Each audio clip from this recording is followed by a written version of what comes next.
बिजनौर में हुआ बड़ा सड़क हादसा, 4 की हुई मौत। अंतर्राज्यीय बसों की परिचालन को मिली मंजूरी। होम आइसोलेशन से सुधर रही सेहत, 91.2% संक्रमित हुए स्वस्थ। चुनाव आयोग ने कहा, बीजेपी वैक्सीन वादा नहीं है उल्लंघन। अमेरिकी चुनाव, अधिकांश यूरोपीय बिडेन के लिए करेंगे मतदान। देश के पहले गृह मंत्री सरदार वल्लभ भाई पटेल की 145वीं जयंती के अवसर पर शनिवार को उत्तर प्रदेश के मुख्यमंत्री योगी आदित्यनाथ ने उत्तर प्रदेश के राजभवन में सरदार वल्लभ भाई पटेल की प्रतिमा का अनावरण किया। इस अवसर पर राज्यपाल आनंदीबेन पटेल सहित कई मंत्री और प्रशासनिक अधिकारी उपस्थित रहे। मुख्यमंत्री और राज्यपाल ने सरदार पटेल को श्रद्धांजलि दी। उत्तर प्रदेश के बिजनौर जिले में एक बड़ी सड़क दुर्घटना हुई है। शुक्रवार रात एक कार खाई में गिर गई। हादसे में 4 लोगों की मौत हो गई है, जबकि एक घायल हो गया है। घायलों को अस्पताल में भर्ती कराया गया। मौके पर पहुंची पुलिस ने शवों को कब्जे में लेकर छानबीन शुरू कर दी है। हादसा सुबह करीब 11:40 पर नेटौर में रिलायंस पेट्रोल पंप के पास हुआ। दिवाली से पहले बस यात्रियों को बड़ी राहत मिली है। दिल्ली के उपराज्यपाल अनिल बैजल ने अंतर्राष्ट्रीय बस सेवाओं को फिर से शुरू करने की मंजूरी दे दी है। साथ ही सरकारी बसों में सभी सीटों पर यात्रियों को बैठने की भी मंजूरी दी गई है। अब तक कोरोना महामारी के मद्देनजर केवल 20 यात्रियों को ही बसों में चढ़ने की अनुमति थी।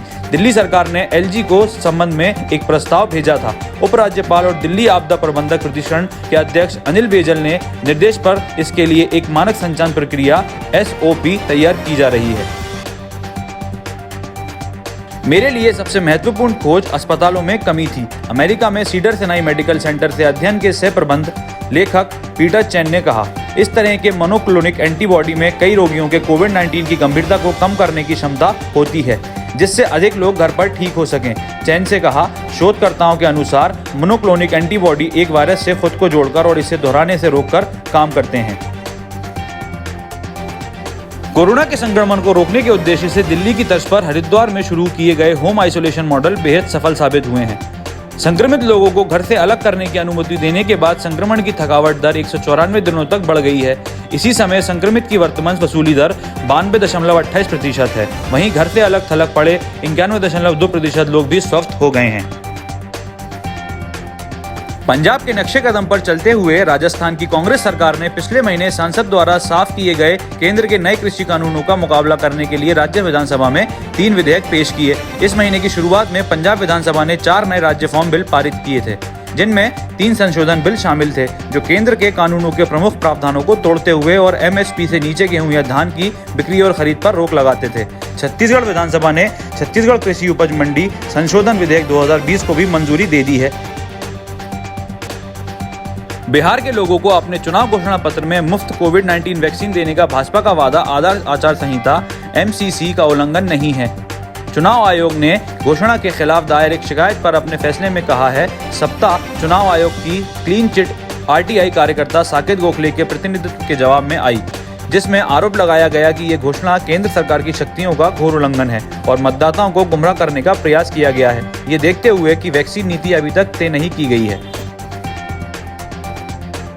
PDP नेता महबूबा मुफ्ती के अनुच्छेद 370 के बयान पर प्रतिक्रिया देते हुए शिवसेना नेता संजय राउत ने शनिवार को कहा कि अगर कोई भी भारत के संविधान को चुनौती देने के लिए मदद लेने की बात करता है तो उन्हें गिरफ्तार कर 10 साल के लिए अंडमान भेजा जाना चाहिए।